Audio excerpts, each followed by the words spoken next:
નમસ્કાર, શો ટાઈમમાં આપનું સ્વાગત છે। ભાવનગરના નારીગામ પાસેથી એમ્બ્યુલન્સમાં વિદેશી દારૂની હેરાફેરી કરતા 2 પરપ્રાંતીય શખ્સની વર્તેજ પોલીસે ધરપકડ કરી ₹14 લાખ ઉપરાંતનો મુદ્દામાલ કબજે કર્યો છે।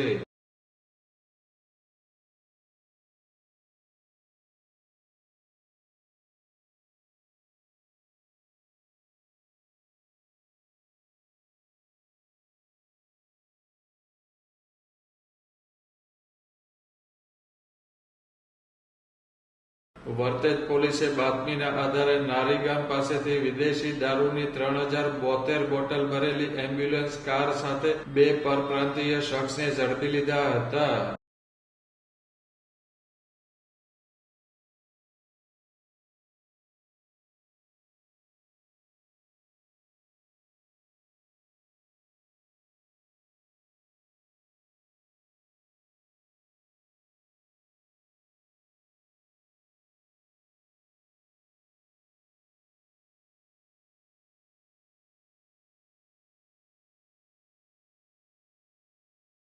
પોલીસે વિદેશી દારૂ, કાર તેમજ મોબાઈલ ફોન મળી કુલ ₹14,68,000ની કિંમતનો મુદ્દામાલ કબજે કર્યો હતો।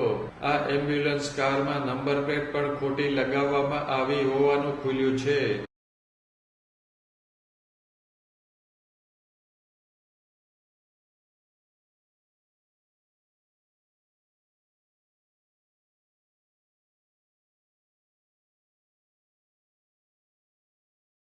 વર્તેજ પોલીસે વિદેશી દારૂની હેરાફેરી મામલે 3 શખ્સ વિરુદ્ધ ગુનો નોંધી કાયદેસર કાર્યવાહી હાથ ધરી હતી।